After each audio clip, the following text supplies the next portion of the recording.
जब वो अपनी खून पसीने की कमाई का दाम मांगता है तो ये सरकार उसके रास्ते में कीलें बिछाती है, उसे गोलियों से लूलुआन करती है। और एक गरीब किसान की बेटी होने के नाते मैं इस मंच से उन किसानों को अपना समर्थन पेश करती हूँ और उन संगीन नफरती चिंटुओं से कहना चाहती हूँ जो सुबह 5 मिनट उठकर गमले में पानी देते हैं, जिन्होंने कभी खेती नहीं की, वो हम खेतीहर समाज को सिखाते हैं कि कौन असली किसान है और कौन नकली किसान है। अरे जिनकी 7 पुश्तों ने हल की मूठ नहीं पकड़ी, वो क्या हमें बताएंगे कि कौन असली किसान है और कौन नकली किसान है। दोस्तों, आज मणिपुर के अंदर हमारी महिलाओं के साथ जो हैवानियत, जो बर्बरता की जा रही है, वह नाकाबिले बर्दाश्त है।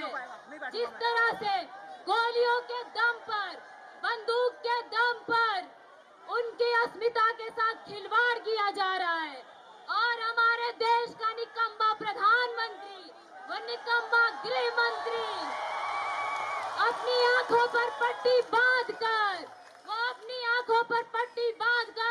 इलेक्टोरल बॉन्ड के जरिए डील करने में बिजी है। वो कहता है साथी कि तुम मुझे चंदा दो, मैं तुम्हें धंधा दूंगा।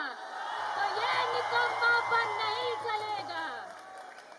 मैं अपनी कैंपस की महिलाओं से कहना चाहती हूँ कि बीएचयू के अंदर जहाँ से मैंने ग्रेजुएशन किया है, इन्हीं संघी गुंडों ने, इन्हीं संघी रेपिस्टों ने, आईआईटी के इन संघी गुंडों ने उस आईआईटी की महिला का गैंगरेप किया था। और इस तरह यही संघी गुंडे हैं जो हम महिलाओं के साथ जघन्य आपराधिक मामले करते हैं साथी। और मुझे आशंका है, इस मंच के सामने मैं अपनी आशंका पेश करती हूँ कि अगर एबीवीपी को इस कैंपस से नहीं खदेड़ा गया तो वो दिन दूर नहीं कि वो बीएचयू की घटना इस जेएनयू में भी घट सकती है।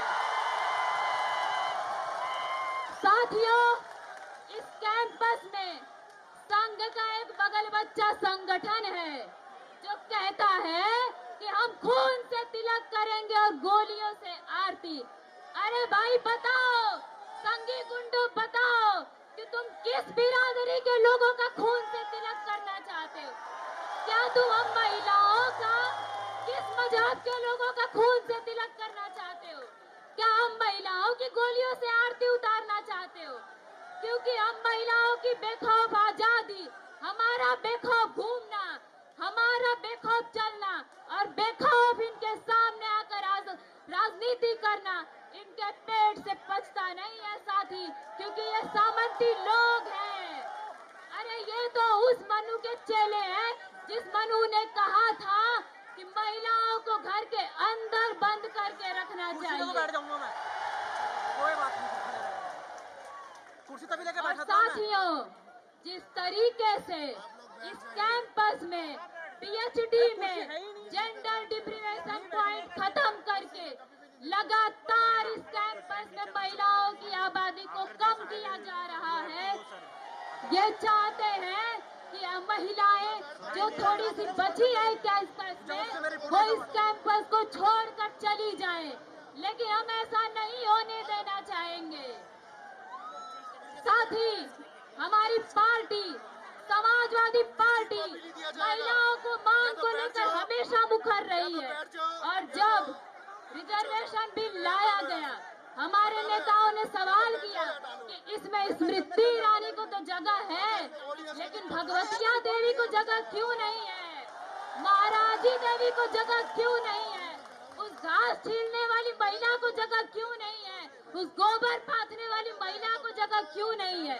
और जब उन महिलाओं को जगह नहीं होगी तो ऐसा कोई कानून, ऐसा कोई बिल हम पारित नहीं होने देंगे साथी। और हम जब भी ऐसा कोई कानून आएगा उसका पुरजोर विरोध करेंगे। अपने मेंबर साथियों, उसको बोल रहा हूँ इस ना, अच्छे से मेरे कैंपस को में बोल रहे हैं। हिंसा अभी के रिकॉर्ड साथ करना साथ चाहूंगा। 50 सालों से अभी बहुजन चल रही है ना, प्रतिभाओं रिकॉर्ड का होती साइड हो गई ना, कत्लेआम तो मैं जारी बोल रहा हूँ। है। वाइबा के अंदर बैठकर ये द्रोणाचार्य प्रोफेसर हम बहुजनों का अंगूठा काट रहे हैं। और साथ ही मैं ये बात कोई हवा में नहीं कह रही हूँ, इसी जेएनयू प्रशासन द्वारा बनाई गई ये अब्दुल नाफे कमेटी की रिपोर्ट चीख चीख कर कहती है, ये चीख चीख कर कहती है रिपोर्ट कि बहुजन लोगों के साथ वाइबा में डिस्क्रिमिनेशन किया जाता है। बताइए साथी, ऐसे में हम पीडीए के लोगों का, पिछड़ा, दलित, आदिवासी, अल्पसंख्यक महिलाओं का पीएचडी कौन कराएगा?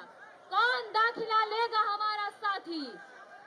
साथियों, पार्लियामेंट और डीओपीटी का डाटा कहता है कि 2019 से पहले विश्वविद्यालयों में ओबीसी प्रोफेसरों की संख्या 0 थी, 0।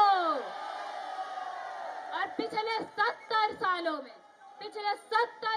में देश के विश्वविद्यालय में कैसी थोथी प्रगतिशीलता और कैसा थोथा राष्ट्रवाद का खेल चल रहा था कि जो 90% आबादी है उसको 10% भागीदारी मिली है। कैसी प्रगतिशीलता थी साथी? आप बताइए साथी कि ओबीसी, दलित, आदिवासियों को पीएचडी कौन करवाएगा? हमारे लोग AC, EC, HOD, dean, VC कैसे बनेंगे साथी? इसका जवाब दीजिए और आप तय करिए कि गलती किसकी है, गुनहगार किसका है। हम बहुजनों का आखिर वो गुनहगार कौन है जिसने हमें 70 सालों से रोका किसी विश्वविद्यालय की दहलीज पार करने में? आप बताइए और आज तय कीजिए साथी। और साथियों, 1970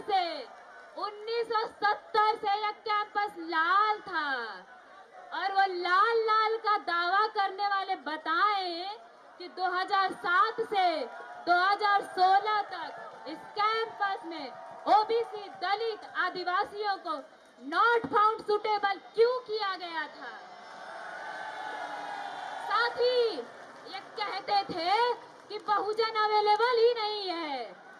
अरे जब हम अवेलेबल हुए तो ये कहते थे कि बहुजन एलिजिबल ही नहीं है। जब पढ़ लिख कर हम एलिजिबल हुए तो ये कहते हैं कि बहुजन सुटेबल ही नहीं है। ये कैसा घिनौना मजाक कर रहे थे आप हमारे साथ? कैसी थोथी प्रगतिशीलता थी आपकी? अरे आप हर बार कपड़ा बदल के आते हैं लेकिन अंदर से आप वही सामंती हैं जो बहुजनों का अंगूठा काटते हैं। आप वही द्रोणाचार्य हैं साथी जो हमें एनएफएस कर देते हैं। और साथी, मैं जिस स्कूल से हूँ, जिस सेंटर से हूँ, सेंटर ऑफ इंडियन लैंग्वेजेस में अभी हाल ही में एक ओबीसी प्रोफेसर की सीट एनएफएस की गई है। और बड़े शर्म की बात है साथी कि इंटरव्यू देने में जेएनयू का पीएचडी होल्डर शामिल था। बताइए कि जेएनयू का पीएचडी किया हुआ व्यक्ति जेएनयू में ही प्रोफेसर बनने के लिए सुटेबल नहीं है, तो वो एलिजिबिलिटी का क्राइटेरिया क्या है? क्या संघ में जाके लाठी बाजना एलिजिबिलिटी का क्राइटेरिया है? Speaker please address to the chair. साथियों, सबसे ज्यादा दयनीय स्थिति इस कैंपस में माइनॉरिटीज की है। सबने माइनॉरिटीज को वोट बैंक की तरह प्रयोग किया है लेकिन किसी ने उनकी भागीदारी सुनिश्चित नहीं की है।